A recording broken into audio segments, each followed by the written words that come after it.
Welcome back to Kleppers Corner. Today in history, September 11th, a date that is, frankly, loaded. And not just in the obvious way, though, yes, that's the heavy one. But if you start digging, September 11th is like the historical version of your drunk uncle's Facebook wall. Layer upon layer of chaos, heartbreak, bad decisions, and the occasional patriotic meme. You peel back one event and there's another and another. Like historical Jenga, except the tower fell a long time ago and we're still cleaning up the rubble. Today we're walking through 4 moments on this date. A medieval bridge fight that made William Wallace a legend, the groundbreaking of the Pentagon, the Chilean coup of 1973, and of course, the 2001 terrorist attacks. Think of it as history's greatest hits, except half the tracks are screams. Segment 1, the Battle of Stirling Bridge, 1297. Let's go back to 1297, the Battle of Stirling Bridge. This is Scotland versus England, part of the long-running feud that gave us both Braveheart and a million freedom jokes that every drunk American has screamed on St. Patrick's Day. Yes, I know that's the wrong country, but honestly, Americans mix up the UK like it's the McDonald's menu. Is this one the one with Brexit or the one with bagpipes? The Scots were led by William Wallace and Andrew Moray. Wallace, the guy Mel Gibson made into a cinematic mullet, and Moray, the noble who added legitimacy to the rebellion. Together, they picked Stirling Bridge, a narrow wooden bridge across the River Forth, as their battleground. Now, the English army had heavy cavalry, big armored knights on horses who normally turned peasants into roadkill. But Wallace and Moray realized that if you funnel horses onto a bridge wide enough for only 2 at a time, you basically created a medieval TSA line.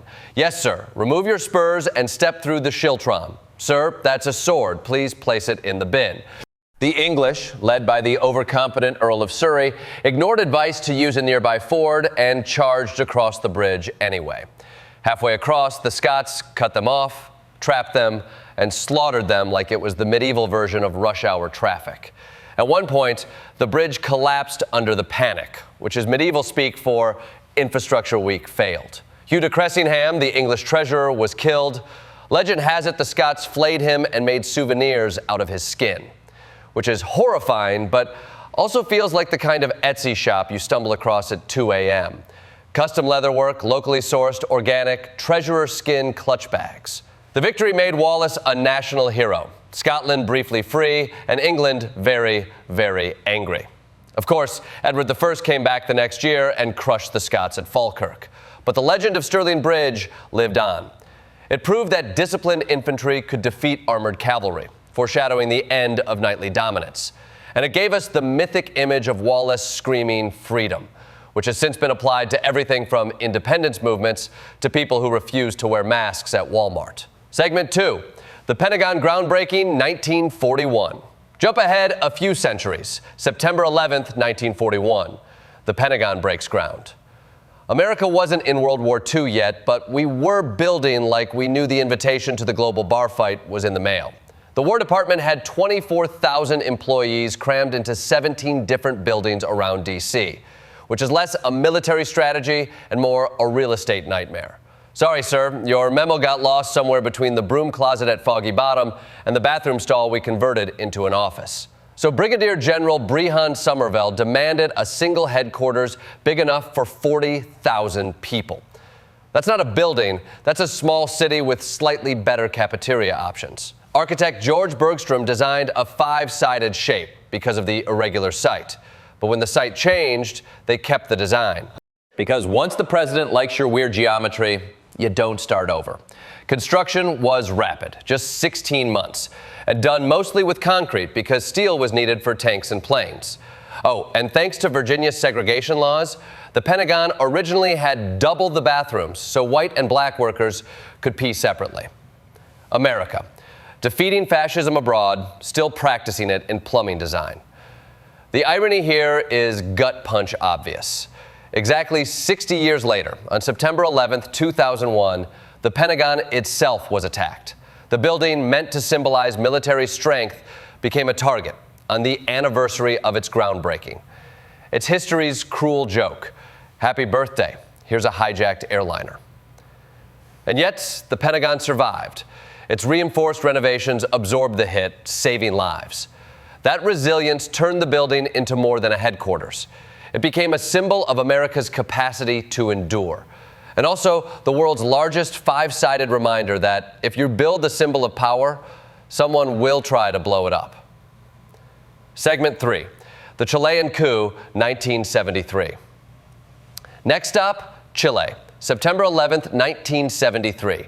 The day democracy got bulldozed by a coup with U.S. fingerprints all over it. Salvador Allende, the democratically elected socialist president, had been nationalizing industries, redistributing land, and generally making the Nixon administration freak out. Because in the Cold War, nothing scared America more than a Marxist government in our hemisphere, except maybe disco. So the CIA went to work. They funded opposition newspapers, bankrolled striking truckers, and created enough chaos to make Chile look like it had been run by a drunk raccoon. By September, the Chilean military, under General Augusto Pinochet, was ready. Tanks surrounded the presidential palace, La Moneda, and British-made fighter jets bombed it. Allende gave a final defiant radio speech before dying inside the palace, almost certainly by suicide with a rifle gifted by Fidel Castro. And with that, Chile's experiment in democratic socialism ended under rubble and smoke. Pinochet's dictatorship lasted 17 years. Congress dissolved, censorship enforced, torture centers opened, thousands disappeared. It wasn't just a coup, it was a whole business model for neoliberal economics.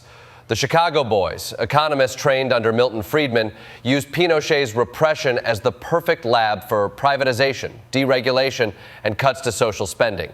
You can't complain about the free market if you've been disappeared. For Chileans, September 11th doesn't mean New York skyscrapers. It means jets bombing Santiago. And for Latin America, it's proof that when the U.S. says defending democracy, sometimes it means installing a guy with sunglasses and a taste for torture. Segment 4, the 2001 terrorist attacks. And then September 11th, 2001, the date that redefined a generation. 19 hijackers turned 4 planes into weapons. 2 into the World Trade Center, 1 into the Pentagon, and 1, thanks to heroic passengers, crashed in a Pennsylvania field instead of its intended target in Washington, D.C. Nearly 3,000 lives lost in a morning that shattered not just buildings, but the sense of American invulnerability. We know the timeline. Flight 11 hits the North Tower at 8:46. Flight 175 hits the South Tower at 9:03. By 9:59, the South Tower collapses, and by 10:28, the North Tower follows. The Pentagon is struck at 9:37, and Flight 93 goes down in Shanksville at 10:03 after passengers fought back with the famous words, "Let's roll." It was a morning where every minute felt like an hour, and every decision carried thousands of lives. The aftermath was immediate. Airports shut down, airspace cleared, emergency responders surged into chaos. The toll was staggering. 2,977 killed, more than 400 of them first responders. Cantor Fitzgerald lost 658 employees in the North Tower. Thousands of children lost parents. And in the years since, thousands more have died from illnesses caused by the toxic dust cloud that blanketed Manhattan. The attack didn't just end lives. It started a slow-motion health crisis that still kills today. Politically, September 11th transformed everything. The war on terror launched. Afghanistan invaded, then Iraq. Because apparently when you get sucker punched in the nose, you also decide to punch a completely different guy in the next bar over. The Department of Homeland Security was born. The Patriot Act expanded surveillance powers. Airports became full-body strip searches with better branding. And freedom fries briefly became a thing, because nothing honors tragedy like renaming potatoes.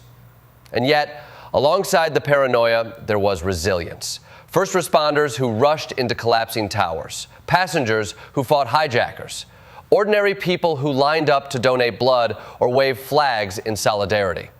The best and worst of humanity on the same day. In conclusion. So what do we take from this date? Sterling Bridge showed us that discipline and terrain could topple an empire. The Pentagon's groundbreaking showed us how America built power, and later, how vulnerable that power could be. Chile's coup showed us how democracy can be subverted in the name of ideology and economics. And 2001 showed us how terror can weaponize the ordinary to strike at the extraordinary. September 11th is not one story. It's many, layered like a palimpsest. Each event leaving scars that shape the next. To the Scots, it's a day of victory. To Chileans, a day of betrayal. To Americans, a day of horror and resilience. The same calendar square filled with wildly different meanings.